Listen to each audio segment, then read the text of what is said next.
ప్రపంచంలోనే అత్యధిక భక్తులు ప్రతిరోజు దర్శించే క్షేత్రం ఏంటో తెలుసా? అదే మన తిరుమల తిరుపతి దేవస్థానం. కలియుగ వైకుంఠం, శ్రీ వెంకటేశ్వరుని దివ్యక్షేత్రం. మహావిష్ణువు శ్రీనివాసుడిగా తిరుమల కొండపై వెలిశారు. భక్తుల పాపాలను తీర్చే ఈశ్వరుడు కనుక వెంకటేశ్వరుడు అయ్యారు. 9,000 కేజీల బంగారం కలిగిన ఏకైక దివ్యక్షేత్రం. ప్రపంచంలోనే అత్యధిక ధనిక హిందూ దేవాలయంగాను, అత్యధిక భక్తులు దర్శించే దేవాలయంగాను గిన్నిస్ వరల్డ్ ఆఫ్ రికార్డ్స్కు ఎక్కింది. మరి ఇంతలా ప్రాముఖ్యత కలిగిన తిరుమల తిరుపతి క్షేత్ర దివ్య చరిత్రను తెలుసుకుందాం.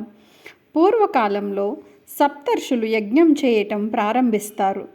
అప్పుడు అక్కడికి నారద మహర్షి వస్తారు. ఈ యజ్ఞాన్ని మీరు ఎందుకు చేస్తున్నారు? ఈ యాగ ఫలితం ఎవరికి చెందుతుంది అని అడుగుతారు. త్రిమూర్తులలో ఉత్తముడు ఎవరు అని అడుగుతారు. మహర్షులు సమాధానం చెప్పలేకపోతారు. సప్తర్షుల్లో ఒకరైన భృగు మహర్షి కూడా అందులో ఉంటారు. ఆయనే మొట్టమొదటగా జ్యోతిష్య శాస్త్రాన్ని కూడా రచించారు. ఆయన 10,000 సంవత్సరాలు తపస్సు చేసి బ్రహ్మతో వరాన్ని పొంది 3వ కన్ను అయిన జ్ఞాననేత్రాన్ని అరికాల్లో కలిగి ఉంటారు. ఆయన విపరీతమైన అహంకారంతో ఉంటారు. ఆయన వెళ్ళి త్రిమూర్తుల్లో గొప్పవారు ఎవరో నేను తెలుసుకుని వస్తాను అంటారు. ఆయన మొదట బ్రహ్మలోకానికి వెళతారు. ఈయన వెళ్ళే సమయంలో బ్రహ్మ సరస్వతీదేవితోనూ ఇంకా తన దర్శనార్థం వచ్చిన దేవతలతోనూ చర్చిస్తూ ఉంటారు. భృగువు ఒక పక్కన ఉండి ఇది గమనిస్తూ ఉంటారు. బ్రహ్మదేవుడు భృగు మహర్షి పక్కనే ఉండటాన్ని గ్రహిస్తాడు. కానీ వచ్చి బ్రహ్మకు నమస్కరించలేదని మనసులో అనుకుంటారు. కోపం వస్తుంది. కానీ భృగువు నా మానసపుత్రుడే కదా అని ఏమీ అనడు.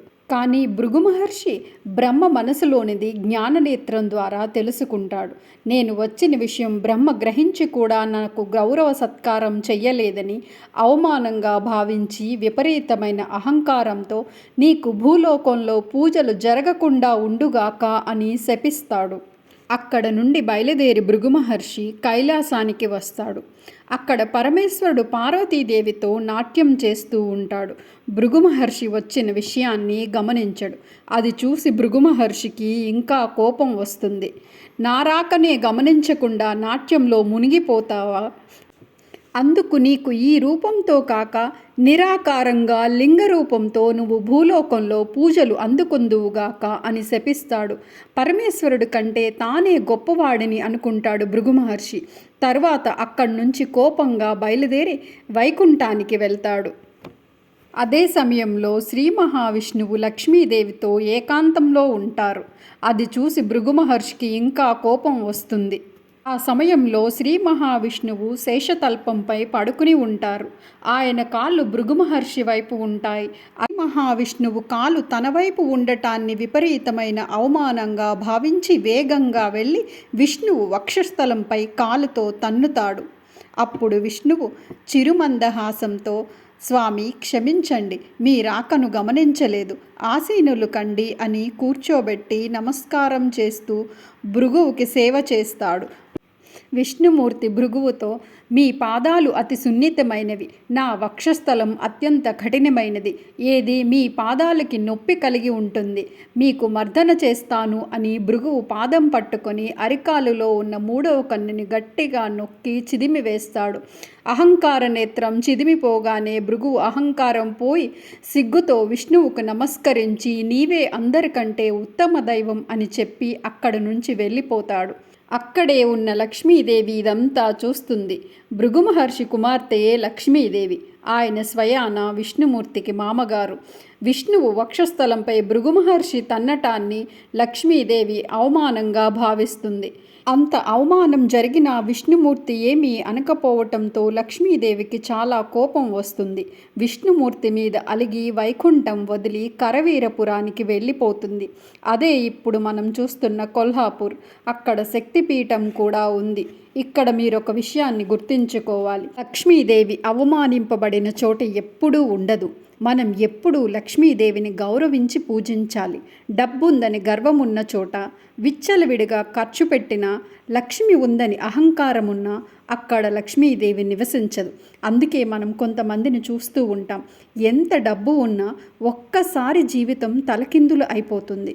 కొంతమంది ఎంత పేదవారైనా ఒక్కసారిగా కోటీశ్వరులు అవుతారు. ఇంకా మన కథలోకి వెళ్తే లక్ష్మీదేవి వియోగాన్ని విష్ణుమూర్తి భరించలేకపోతాడు. లక్ష్మీదేవి కోసం అన్ని చోట్ల వెతుకుతాడు, కానీ ఆమె ఆచూకీ దొరకదు. అలా వెతుక్కుంటూ ఇప్పటి మన తిరుమల కొండపైకి వస్తారు. అలసిపోయి వెతుక్కుంటూ వచ్చి అక్కడ ఒక చెట్టు కింద సేద తీరుతారు. అక్కడే ఆయన ధ్యానంలో ఉండగా ఆయన చుట్టూ ఒక పుట్ట ఏర్పడుతుంది. ముల్లోకాల్లో సంచరించే నారద మహర్షి విష్ణుమూర్తి పరిస్థితి చూసి కరవీరపురంలో ఉన్న లక్ష్మీదేవికి ఈ విషయం చెప్తాడు. అప్పుడు లక్ష్మీదేవి బ్రహ్మ మరియు ఈశ్వరుని వద్దకు వెళ్ళి మీరు విష్ణుమూర్తికి సహాయం చేయవలసిందిగా కోరుతుంది. అప్పుడు బ్రహ్మ మరియు ఈశ్వరుడు ఒక ఆవు దూడగా వచ్చి ఆ పుట్ట దగ్గర రోజు పాలు ఇస్తూ ఉంటారు. భూలోకంలో ఉన్న ఎవరికైనా ఆకలి దప్పికలు తప్పవు కాబట్టి ఆ పాలను తాగుతూ విష్ణుమూర్తి తన ఆకలిని తీర్చుకుంటూ ఉంటారు. రోజు ఆ ఆవు పాలు ఇవ్వకపోవటంతో ఆ పశువుల కాపరి ఏం జరుగుతుందో తెలుసుకుందామని ఒకరోజు గమనిస్తూ ఉంటాడు. ఆవు పుట్ట మీద పాలు ఇవ్వటం చూసి కోపం వస్తుంది. ఈ ఆవు రోజు పుట్ట మీద పాలను వృధా చేస్తుందని కోపంతో తన చేతిలో కొమ్మలు నరకడానికి ఉన్న గొడ్డలిని ఆవు మీదకి విసురుతాడు. రోజూ తన ఆకలిని తీర్చే గోవును రక్షించడానికి పుట్ట నుంచి ఒక్కసారిగా పైకి లేస్తాడు విష్ణుమూర్తి. పశువుల కాపరి గొడ్డలి స్వామివారి తలకు తగులుతుంది. స్వామివారికి దెబ్బ తగిలి రక్తం వస్తుంది. స్వామివారి కోపంతో నువ్వు అక్కడికక్కడే మరణిస్తావు అని శపిస్తారు. అలా అనగానే పశువుల కాపరి అక్కడే మరణిస్తాడు. పశువుల కాపరి ఇంకా ఆవులు ఇంటికి రాకపోవటంతో ఏం జరిగిందో తెలుసుకోమని గూఢచారిని పంపిస్తాడు రాజు. గూఢచారి పుట్ట దగ్గరకు వచ్చి ఆ పశువుల కాపరి చనిపోవటం చూసి భయంతో వెళ్ళి రాజుకి చెప్తాడు. రాజు పుట్ట దగ్గరికి వస్తాడు. రాజు చూసేసరికి పుట్ట నుండి రక్తం ధారలా కారుతుంది. పశువుల కాపరి చనిపోయి ఉండటం చూసి రాజు చాలా ఆశ్చర్యపడతాడు. రాజును చూసి విష్ణుమూర్తి పుట్టలోంచి పైకి లేచి పశువుల కాపరి ఆవుపైకి కర్రను కాకుండా గొడ్డలి విసిరాడంటే నీ రాజ్యంలో పుణ్యం అనేది లేదు కనుక నువ్వు వెంటనే పిశాచమై మరణిస్తావు అని శపిస్తాడు. ఆ రాజు వెంటనే పిశాచిగా మారిపోతాడు. పిశాచిగా మారిపోయిన చోళరాజు స్వామి ఎంతకాలం నాకీ శిక్ష, నాకు ఎప్పటికి శాప విమోచనం అని అడుగుతాడు. గోవు ధర్మానికి రూపం కనుక అటువంటి గోవుపైకి గొడ్డలిని రాజ్యంలో విసిరినందుకు నిన్ను శిక్షించాల్సి వచ్చింది. నా భక్తుల్ని హింసించిన వారిని తప్పక శిక్షిస్తాను. త్వరలోనే నీకు శాప విమోచనం కలుగుతుంది. త్వరలోనే నువ్వు ఆకాశరాజుగా జన్మిస్తావు. నీ కుమార్తెనిచ్చి నాకు వివాహం జరిపిస్తావు అని చెప్తాడు. శ్రీనివాసుడు అదే వెంకటాద్రి కొండపై తిరుగుతూ లోకంలో జరుగుతున్న పాపపుణ్యాలను గమనిస్తూ ఉంటాడు. ఒకరోజు శ్రీనివాసునికి ఎంతో కాలంగా కొండ మీద నివసిస్తున్న వరాహస్వామి కనిపిస్తాడు. వరాహస్వామి అధీనంలోనే ఆ కొండ ఉంటుంది. అప్పుడు వరాహమూర్తి ఎందుకు నువ్వు ఇక్కడ ఉన్నావు, ఎవరు నువ్వు అని అడుగుతాడు. అప్పుడు శ్రీనివాసుడు జరిగిందంతా చెప్పి నేను కొంతకాలం ఇక్కడే ఉంటాను అని వరాహస్వామికి చెప్తాడు. అందుకు వరాహస్వామి నువ్వు ఇక్కడ ఉండటానికి నాకు కొంత అద్దె చెల్లించాల్సి వస్తుంది అని చెప్తాడు. అందుకు శ్రీనివాసుడు ఇప్పుడు నన్ను లక్ష్మి వదిలేసింది, నా దగ్గర ధనము ఏమీ లేదు. నువ్వు నాకు ఈ కొండపై కొంత స్థలము ఇస్తే నా వద్దకు వచ్చే భక్తులు ముందుగా నిన్ను దర్శించి మొదట నీకే నైవేద్యము సమర్పించేటట్లు చేస్తాను అని వరమిస్తాడు. కొండపై చాలా రోజులుగా వకులాదేవి వరాహమూర్తికి సేవ చేస్తుంది. వరాహమూర్తి వకులాదేవికి ఇకపై నువ్వు శ్రీనివాసుడు సేవ చేయి అని శ్రీనివాసుని సేవకు నియమిస్తాడు.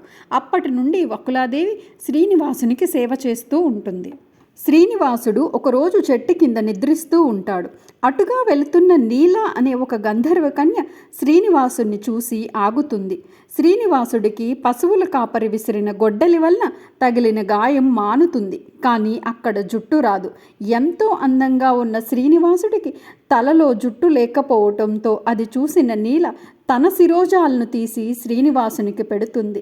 అప్పుడు శ్రీనివాసుడు లేచి, నీ అందానికి ఆత్మగౌరవానికి ప్రతీక అయిన జుట్టును నాకిచ్చావు, ఎందుకు ఇలా చేశావు అని అడుగుతాడు. అప్పుడు నీల నీ భక్తుల నుండి తీసుకునేలా వరమి అంటుంది. అప్పుడు శ్రీనివాసుడు, కలియుగంలో ఈ కొండపైకి వచ్చిన భక్తులు భక్తితో నాకు జుట్టును సమర్పిస్తారు. ఆ జుట్టు యొక్క శక్తి, భక్తుల ప్రేమ అంతా తలనీలాల రూపంలో నీకే చెందుతుంది అని చెప్తాడు. అందుకే తిరుమలకు వెళ్ళే భక్తులు తప్పక తలనీలాలను స్వామివారికి కానుకగా సమర్పిస్తారు. మీరు కూడా సమర్పించినట్లయితే గోవిందా అని కామెంట్ చేయండి. ఇంకా కథలోకి వెళదాం. చనిపోయిన చోళరాజు మళ్ళీ ఆకాశరాజుగా జన్మిస్తాడు. అతను నారాయణపురానికి రాజు అవుతాడు. అతడు ఒక యజ్ఞం చేయాలి అనుకుంటాడు. దానికోసం నేలతో నాగల్ని దున్నుతుండగా భూమిలో ఒక పెట్టెలో బంగారు పద్మంలో ఉన్న ఒక శిశువు దొరుకుతుంది. ఆమెకి పద్మావతి అని పేరు పెడతాడు. ఆమె త్వరగా పెరిగి పెద్దది అవుతుంది. శ్రీనివాసుడు ఒకరోజు ఆశ్రమంలోనికి ఒక మదపటేనుగు వస్తే దాన్ని తరుముకుంటూ అడవిలోనికి వెళ్తాడు. అక్కడ అనుకోకుండా పద్మావతిని చూస్తాడు. పద్మావతి ఎవరో కాదు, రామాయణంలో సీతాదేవికి బదులుగా 12 మాసాలు మాయా సీతగా ఉన్న వేదవతి. ఆ జన్మలో వేదవతిని పెళ్లి చేసుకోమని అంటే శ్రీరాముడు ఏకపత్ని వ్రతుడు అని, వచ్చే జన్మలో శ్రీనివాసునిగా జన్మించి వివాహం చేసుకుంటాను అని వరం ఇస్తాడు. శ్రీనివాసుడు పద్మావతితో ప్రేమలో పడతాడు. ఇద్దరూ వివాహం చేసుకోవాలి అనుకుంటారు. శ్రీనివాసుడు ఆ విషయాన్ని వకులాదేవికి చెప్తాడు. వకులాదేవి ఆకాశరాజుతో వివాహానికి సంబంధించి మాట్లాడుతుంది. వకులాదేవి ఎవరో కాదు, ఒకప్పుడు శ్రీకృష్ణుడి తల్లిగా ఉన్న యశోద. ఆ జన్మలో అతని వివాహం చూడనందుకు వచ్చే జన్మలో నా వివాహం చేసే భాగ్యం కలిగిస్తాను అని వరం ఇస్తాడు. వకులాదేవి ఆకాశరాజుతో మాట్లాడగా రాజు కూడా వివాహానికి ఒప్పుకుంటాడు. కానీ శ్రీనివాసుని దగ్గర ధనం ఉండదు. పెళ్లి కోసం శ్రీనివాసుడు కుబేరుని దగ్గరికి వెళ్తాడు. కుబేరుడిని అప్పు అడుగుతాడు. కుబేరుడు అప్పు ఇవ్వటానికి ఒప్పుకుంటాడు. కానీ ఎలా తీరుస్తావు అని అడుగుతాడు. అప్పుడు శ్రీనివాసుడు, కలియుగంలో నా భక్తులు నాకు కానుకలు సమర్పిస్తారు, అది నీకు వడ్డీగా చెల్లిస్తాను, కలియుగాంతంలో అసలు చెల్లిస్తాను అని చెప్తాడు. ఇప్పుడు మనం తిరుమలలో చెల్లించే కానుకలు అన్నీ కుబేరునికి వడ్డీగానే జమ అవుతాయి. అందుకే ఆ శ్రీనివాసుని వడ్డీ కాసులవాడు అని కూడా అంటారు. ఆ వివాహానికి దేవతలందరికీ ఆహ్వానిస్తారు. వివాహం ఎంతో వైభవంగా జరుగుతుంది. వారిద్దరూ ఎంతో ఆనందంగా గడుపుతారు. కొంతకాలం తర్వాత ఆకాశరాజు అనారోగ్యంతో ఉండటంతో అతన్ని చూడటానికి వస్తారు. తర్వాత ఆకాశరాజు మరణిస్తాడు. అతని తమ్ముడు తొండమాన్ చక్రవర్తి ఆకాశరాజు కొడుకు రాజ్యం విషయంలో గొడవ జరుగుతుంది. వారిద్దరూ యుద్ధం చేస్తారు. శ్రీనివాసుడు వారిద్దరికీ సంధి చేస్తాడు. సంధి చేసినందుకు గాను శ్రీనివాసునికి 32 గ్రామాలను కానుకగా ఇస్తాడు. అప్పుడు శ్రీనివాసుడు తొండమాన్ చక్రవర్తిని తనకు శేషాచలంపై ఒక మందిరాన్ని నిర్మించి ఇవ్వాలని అడుగుతాడు. అప్పుడు తొండమాన్ చక్రవర్తి ఒక అద్భుతమైన మందిరాన్ని అచ్చం వైకుంఠంలాగానే నిర్మించి ఇస్తాడు. అందుకే మనం తిరుమలని కలియుగ వైకుంఠం అని కూడా అంటాం. ఆ మందిరానికి ఆనంద నిలయంగా నామకరణం చేసి పద్మావతి శ్రీనివాసులు అందులోనే నివసిస్తారు. ఆనంద నిలయంలో నివసిస్తూ ఉన్న పద్మావతి శ్రీనివాసులు ఎలా శిలగా మారిపోయారనేది ఇప్పుడు తెలుసుకుందాం. దీనికి 2 కథలు ప్రాచుర్యంలో ఉన్నాయి. మొదటిది, పద్మావతి శ్రీనివాసుల పెళ్లి గురించి తెలిసిన లక్ష్మీదేవి కోపంతో వచ్చి గొడవ పడుతుంది. అలా వారిద్దరు గొడవను తీర్చలేక స్వామివారు శిలగా మారిపోతారు. స్వామివారు శిలగా మారిపోవటంతో అమ్మవార్లిద్దరూ కూడా శిలగా మారిపోతారు. ఇక 2వ కథని చూద్దాం. పద్మావతి శ్రీనివాసులు ఆనంద నిలయంలో ఉండగా కొన్నాళ్లకు లక్ష్మీదేవికి ఆ విషయం తెలుస్తుంది. అప్పుడు లక్ష్మీదేవి త్రేతాయుగంలో ఇచ్చిన మాట ప్రకారం వేదవతిని వివాహం చేసుకున్నాడని, నిజానికి సీతాదేవి కూడా లక్ష్మీదేవియే, అన్నీ ఆమె అవతారాలే కదా. శ్రీనివాసుడు తనకు ఇచ్చిన మాట ప్రకారం మాట నిలబెట్టుకునేందుకే వివాహం చేసుకున్నాడని నారదుని ద్వారా తెలుసుకొని ఆనంద నిలయానికి వచ్చి అక్కడే ఉంటుంది. అప్పుడు బ్రహ్మదేవుడు వచ్చి కలియుగాంతం వరకు తిరుమల కొండపైనే ఉండమని వరం అడుగుతాడు. అప్పుడు శ్రీనివాసుడు కలియుగాంతం వరకు ఇక్కడే ఉంటాను అని శిలగా మారిపోతాడు. అప్పుడు అమ్మవార్లిద్దరూ స్వామివారి వక్షస్థలంపై చెరొక వైపు చేరుకుంటారు. అలా శ్రీదేవి భూదేవి సమేతుడైన స్వామివారు కొండపై వెలిసి ఉన్నారు. ఆనాటి ఆనంద నిలయమే కలియుగ వైకుంఠంగా భక్తుల కోరికలను తీర్చే కొంగు బంగారమయ్యింది. మీరు ఎప్పుడైనా తిరుమల వెంకటేశ్వరిని దర్శించినట్లయితే గోవింద అని కామెంట్ చేయండి. మేము మీకు మరింత ఆసక్తికరమైన విషయాల్ని తెలియచేయాలంటే ఛానల్ను సబ్స్క్రైబ్ చేసుకోండి.